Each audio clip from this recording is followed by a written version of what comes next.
Everyone, please take your seat. I'd like to greet, of course, Vice President Sara Duterte, House Speaker Martin Romualdez, members of the cabinet, Representative Antonio Calixto, is he here? Oh, there. Hindi kita nakita. I'm sorry. The AFP Chief of Staff, Lieutenant Bartolome Vicente Bacaro, and the other major service commanders, Pasay City Mayor Imelda Calixto Rubiano, of course, our First Lady, Luis Araneta Marcos, our newly minted Congressman from the First District of Ilocos Norte, Sandro Marcos, other distinguished guests, ladies and gentlemen.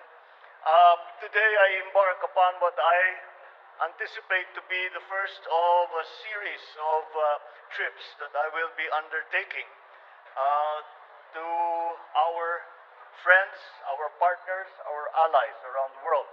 And this is to once again put the Philippines in a position where we have strong alliances and strong partnerships which are necessary for us to come out of the post-pandemic economy.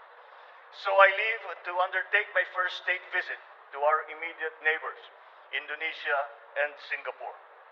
In other words, ako'y mga ngapitbahay para sa ating bansa at para sa ating ekonomiya. I go from here, from Manila to Jakarta, upon the invitation of President Joko Widodo for a state visit from the 4th to the 6th of September. Indonesia has been our ally and one of our closest bilateral partners for the past 7 decades.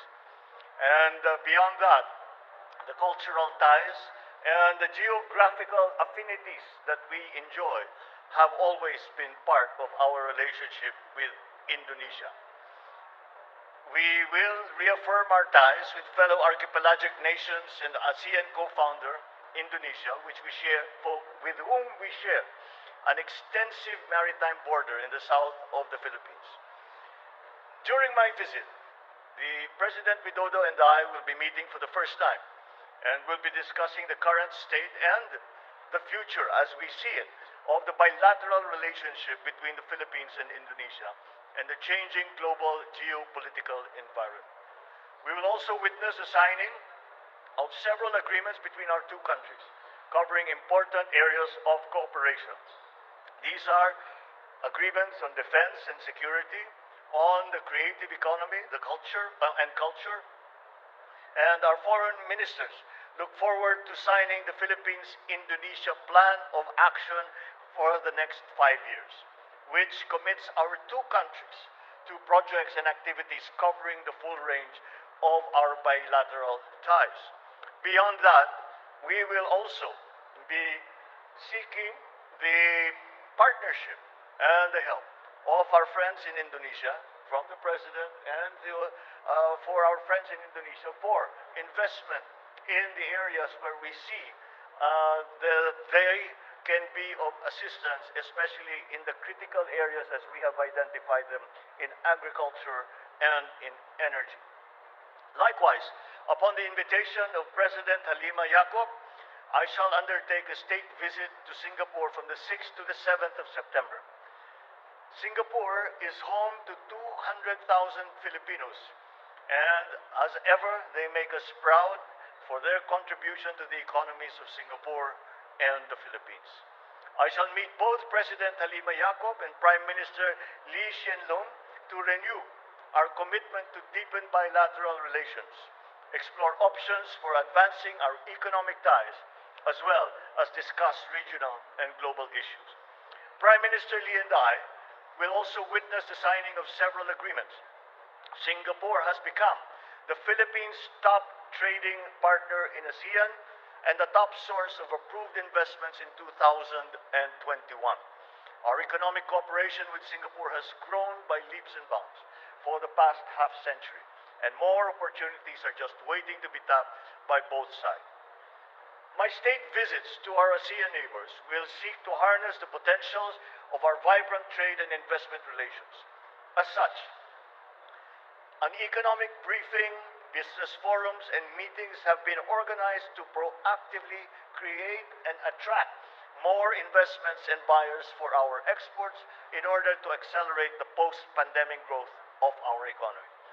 I expect that we will be coming back with a harvest of business deals to be signed in my state visits that will further strengthen our economic ties with both Indonesia and Singapore. These are all these initiatives that we will undertake on these state visits are very much in line with all of the priority areas that we have identified: the agricultural sector, the guarantee of food supply, the guarantee of prices, food prices that are affordable to ordinary Filipinos, the long-term plans that we have for energy, the long-term plans that we have for our emergence into the new global economy. We have a full set of meetings and much work to accomplish during this trip, but it will not be complete without meeting our kababayans in Indonesia and Singapore. And I look forward to sharing with them our commitment and plans for enhancing the government's efforts to protect the rights and ensure the welfare of our overseas Filipinos. And I convey my appreciation for their support and valuable contributions to our country. And beyond that, we must thank Singapore and Indonesia for the way that they have welcomed and allowed to assimilate our Filipino nationals into their society, into their economy, and into their daily lives. We are always so proud of them, and we are glad to see that our neighbors, where our Filipino nationals work and strive, also appreciate them for what they do. Maraming salamat po at magandang umaga po sa inyo lahat.